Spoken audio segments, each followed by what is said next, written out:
नमस्कार दोस्तों, गौतम स्टडी पर आप सभी का बहुत बहुत स्वागत है।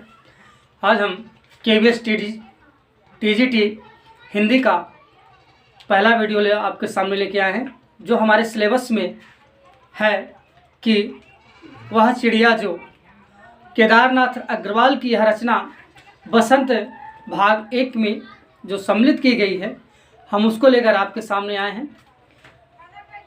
आज हम जो पढ़ेंगे वो वह चिड़िया जो कविता के साथ साथ इसके लेखक अर्थात केदारनाथ अग्रवाल जी के जीवन परिचय के बारे में भी कुछ देखेंगे।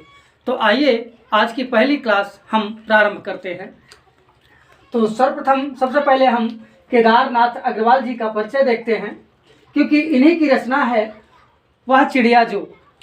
तो इनका जन्म सन 1911 ईस्वी स्थान कामासीन बांदा उत्तर प्रदेश में हुआ था। इनके निधन जो है 2000 ईस्वी में हुई। पिता का नाम हनुमान प्रसाद और माता का नाम घसीटो देवी था। अग्रवाल के उपनाम कुछ हैं जिसमें इन्हें प्रकृति का कवि कहा जाता है और केन का कवि कहा जाता है। तो ये याद रखिएगा कि अग्रवाल जी को जो दो नाम से संबोधित किया जाता है या इनके जो दो उपनाम हैं वो प्रकृति का कवि और केन के कवि के नाम से ये जाने जाते हैं। इनकी प्रथम कविता जो है वो लाल सेना है और इनका जो प्रथम काव्य संग्रह है वो युग की गंगा है, जो 1947 की है।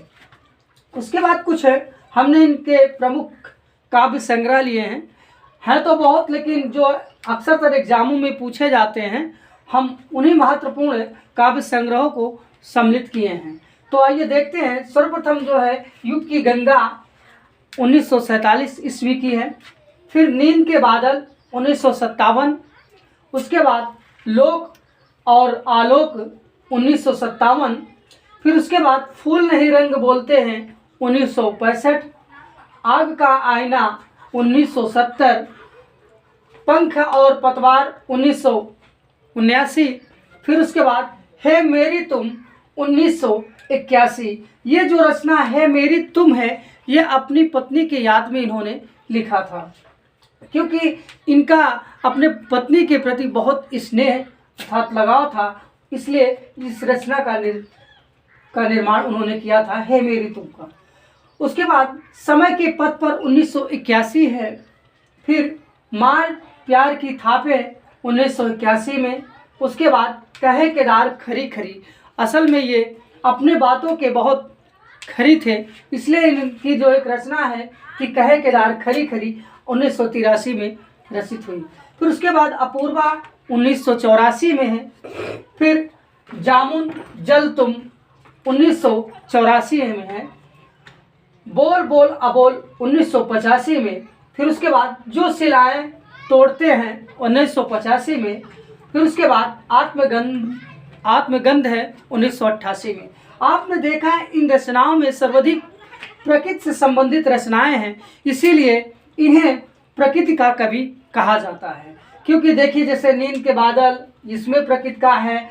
फूल नहीं रंग बोलते हैं, पंख और पतवार है, जामुन जल है और शिलाएँ हैं। ऐसी वाक्यांश का प्रयोग इन्होंने किया है और इसी प्रकार की इनकी रचनाएं हैं, इसलिए इन्हें प्रकृति का कवि कहा जाता है। खासकर अग्रवाल जी की कुछ प्रसिद्ध कविताएं हैं, उनको देखने से ये हमें और भी मालूम होता है कि ये प्रकृति के प्रति कितना लगाव रखते थे या इनका जुड़ाव कितना था। जैसे इनकी कविता है एक, केन किनारे पलथी मारे। दूसरी कविता है केन हमारी तड़प रही है। अर्थात देखें तो ये दोनों नदी के बारे में इनका जो कविता है ये है। तो ये प्रकृति के इसीलिए कवि माने जाते हैं। बसंती हवा है। उसके बाद चंद गहनों से लौटती बेर इनकी कविता है। फिर आज नदी बिल्कुल उदास है। ये सारी रचनाएं ये प्रकृति से संबंधित है, प्राकृतिक वस्तुओं से संबंधित है। इसलिए अग्रवाल जी को जो है प्रकृति का कवि कहा जाता है। अगर इनके उपन्यास देखें तो पतियाँ 1985 में है और एक और उपन्यास है जो कि बैल बाजी मार ले गए, अपूर्ण है उपन्यास है। उसके बाद यात्रा वृत्तांत में देखें तो बस्ती खिले गुलाबों की इनकी यात्रा वृत्त है। उसके बाद कुछ अग्रवाल जी की चर्चित पंक्तियां हैं। अगर देखें तो पहली पंक्ति इनकी है कि मारो मारो हंसिया, हिंसा और अहिंसा क्या है। तो ये इनकी पंक्ति बहुत प्रचलित है। उसके बाद आइए हम जो है इनकी जो रचना है वह जो चिड़िया उसको देखते हैं। तो आइए ये बसंत भाग का स्टार्ट हम करते हैं। पहली क्लास की पहली रचना है कि वह चिड़िया जो चोंच मारकर दूध भरे जुंडी के दाने रुच से रस से खा लेती है, वह छोटी संतोषी चिड़िया नीले पंखों वाली मैं हूँ, मुझे अन्य से बहुत प्यार है। तो ये है पहली पंक्ति कि वह चिड़िया जो चोंच मार कर दूध भरे जुंडी के दाने रुच से रस से खा लेती है, वह छोटी संतोषी चिड़िया नीले पंखों वाली मैं हूँ, मुझे अन्न से बहुत प्यार है, वह छोटी चिड़िया जो, वह छोटी चिड़िया जो। तो ये इनकी पहली बसंत भाग एक की जो वह चिड़िया जो है वो पंक्ति है। इसका हम अर्थ देखें तो कह रहे हैं केदार जी, वह चिड़िया जो, कौन से चिड़िया कि जो चोंच मारकर दूध भरे झुंडी के दाने, अर्थात देखें तो यहाँ पर उन्होंने कहा है कि चोंच मारकर दूध भरे झुंडी अर्थात बाजरे के दानों को किस प्रकार कि रुच से रस भरे खा लेती है, अर्थात आनंदित होकर आनंद से वो बहुत प्रसन्नता के साथ किसके बाजरे के जो दाने हैं बालियों से निकाल कर, जो उस समय किस अवस्था में थे कि दूध भरी अवस्था में थे, उनको निकाल कर बड़ी रुचि के साथ आनंदित होकर खाती है। वह छोटी संतोषी चिड़िया कि जो कुछ ही दानों यानी कुछ ही अनाजों में अपने जीवन का परिवहन करती है, अपने जीवन को व्यतीत करती है, वह नीले पंखों वाली मैं हूँ, मुझे अन्य से बहुत प्यारे। अर्थात यहाँ पे कह रहे हैं कि वह छोटी संतोषी जो चिड़िया है वो छोटी नीले पंखों वाली है और उसको किससे, अन्न यानी दानों से बहुत प्यार है। यहाँ पर देखा जाए तो जो एक यहाँ पे प्रतीक समझ लिया जाए तो यहाँ पर जो किसान वर्ग होते हैं अर्थात जो मजदूर वर्ग होते हैं वो बहुत संतोषी होते हैं, ठीक उसी प्रकार जिस प्रकार छोटी संतोषी चिड़िया होती है। क्यों? क्योंकि इनको भी अपने अन्न से बहुत लगाव होता है, ये एक एक दाने को बहुत कीमती समझते हैं, ठीक उसी प्रकार जिस प्रकार नीले पंखों वाली चिड़िया एक एक दाने को बहुत अहम समझती है। अगर इसमें देखें तो कुछ हमने शब्दार्थ को भी जोड़ दिया है, जैसे जुंडी का मतलब होता है जौ और बाजरे की बालियां होती हैं, रुच के मतलब होता है चाहत, क्योंकि यहाँ पे कहा है रुच से रस भरे दाने को ये क्या करती है, खा लेती है, यानी बड़ी रुच से आनंदित होकर वो चिड़िया क्या करती है, जुंडी के दानों को खा लेती है। अगर रस देखें तो रस का मतलब स्वाद होता है, संतोष का मतलब धीरज रखने वाली, कौन, वह छोटी सी चिड़िया बहुत संतोषी यानी बहुत धीरज से काम करने वाली या धीरज रखने वाली, क्योंकि वो थोड़े ही अन्नों में अपना जीवन व्यतीत करती है और अन्न माने क्या होता है, दाना। तो ये कुछ शब्दार्थ हैं। उसके बाद जो दूसरी पंक्तियां है इसमें क्या है कि वह चिड़िया जो कंठ खोल कर बूढ़े बन बाबा के खातिर रस उड़ेल कर गा लेती है, वह छोटी मुंह बोली चिड़िया नीले पंखों वाली मैं हूँ, मुझे विजन से बहुत प्यार है। अर्थात अगर यहाँ पर देखें तो केदारनाथ जी कहते हैं कि वह चिड़िया जो कंठ खोल कर बूढ़े बन बाबा की खातिर रस उड़ेल कर गा लेती है, वह छोटी मोह बोली चिड़िया नीलो पंखों वाली मैं हूँ, मुझे विजन से बहुत प्यार है।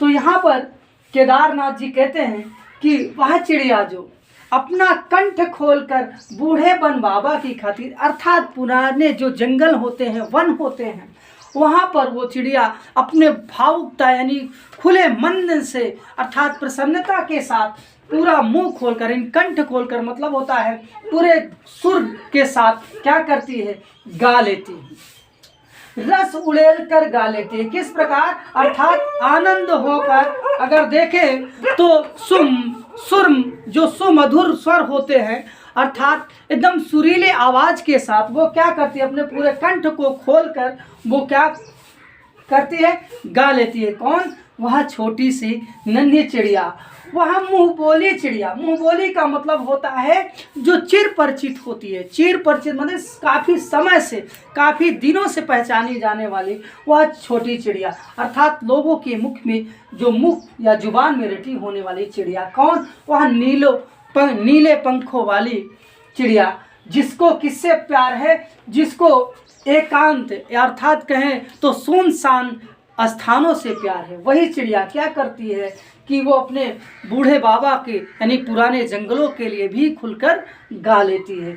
तो यहाँ पर जो एक प्रतीक दिया गया है केदारनाथ अग्रवाल जी द्वारा, उन्होंने ये कहा है कि जब कोई व्यक्ति क्या होता है, जब अपने जीवन के व्यथाओं में व्यतीत होता है तो उसको भी कभी कभी अपने पुराने चीज़ों को याद करके आनंदित होकर थोड़ा बहुत सांस्कृतिक या मनोरंजन की ओर अग्रसर होना जीवन का सुखमय प्रदान करता है। तो ये यहाँ पर कहा गया है। और उसके बाद अगली पंक्ति जो है, अगर देखें तो हमने इसमें भी कुछ शब्दार्थ को लिख दिए हैं। कंठ माने गला होता है, वन माने जंगल होता है, रस उड़ेल कर मतलब मधुर स्वर में, और मुंह बोली माने चिर परिचित चीज़ें होती हैं, और विजन माने एकांत कहें या सुनसान। तो वही यहाँ पे उन्होंने कहा है कि वह चिड़िया जो कंठ खोलकर अपने बूढ़े जंगल के लिए यानी पुराने जंगल के लिए गाने वाली, जो कंठ खोलकर गाती है, एकदम मुग्धमग्न होकर गाती है, वह मुंह बोली चिड़िया जो परिचित चिड़िया है वो क्या होती है, वही जो नीले पंखों वाली क्या होती है, उसे एकांत से बहुत प्यार है। भाई कुछ लोग होते हैं कि जीवन से उब जाते हैं, अर्थात यहाँ जीवन में भाग दौड़ की ज़िंदगी से उबने के बाद उनको भी एकांत का आसरा चाहिए, तो वैसे ही होता है। अगली लाइन में है जो अगली पंक्ति में, उसमें कहा है कि वह चिड़िया जो चोंच मारकर चढ़ी नदी का दिल टटोल कर जल का मोती ले जाती है, वह छोटी गर्वीली चिड़िया नीले पंखों वाली मैं हूँ, मुझे नदी से बहुत प्यार है। तो यहाँ पर उन्होंने ये कहा है कि वह चिड़िया जो चोंच मार कर चढ़ी नदी का दिल टटोल कर जल का मोती ले जाती है, वह छोटी गर्वीली चिड़िया नीलो पंखों वाली मैं हूँ, मुझे नदी से बहुत प्यार है।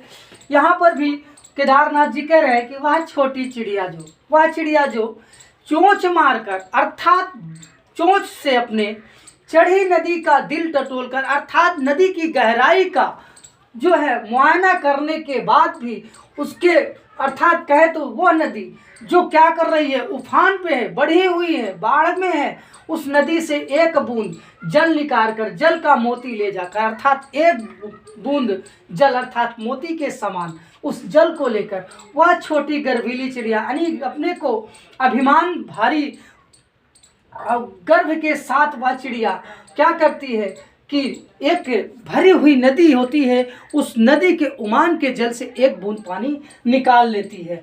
कौन, वह गर्वीली चिड़िया अर्थात जिसको अपने में अभिमान एवं बहादुरी है उसके अंदर।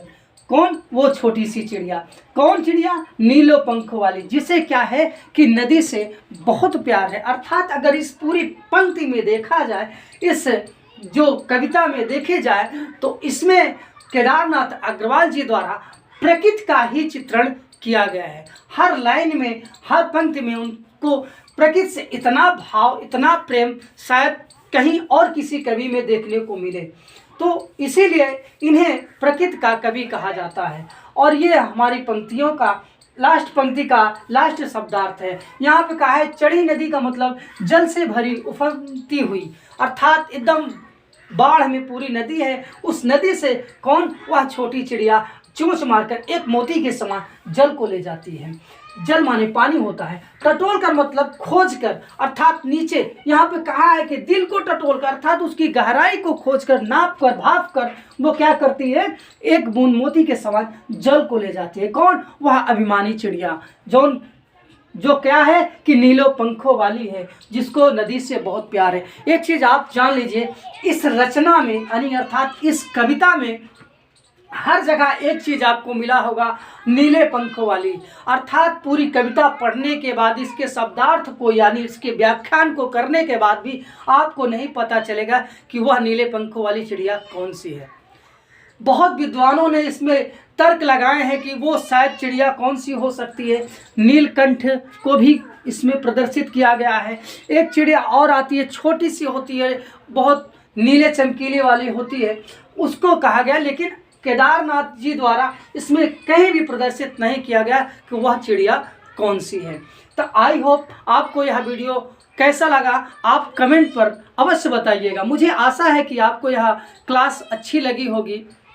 तो मैं आप सबका बहुत आभारी रहूँगा अगर आप सब इस वीडियो को अधिक से अधिक शेयर, कमेंट, सब्सक्राइब अवश्य करिएगा, क्योंकि हमने बहुत मेहनत, बहुत लगन के साथ यह वीडियो को बनाया है। और हर क्लास आपको मैं वादा करता हूं कि अगर हमारी क्लास में बराबर सब्सक्राइब, लाइव, कमेंट मिलता रहेगा तो हम उत्साह के साथ बराबर आपको पूरी KVS की क्लास देने के लिए तत्पर रहूँगा। आप सभी का गौतम स्टडी पर यह वीडियो देखने के लिए बहुत बहुत धन्यवाद।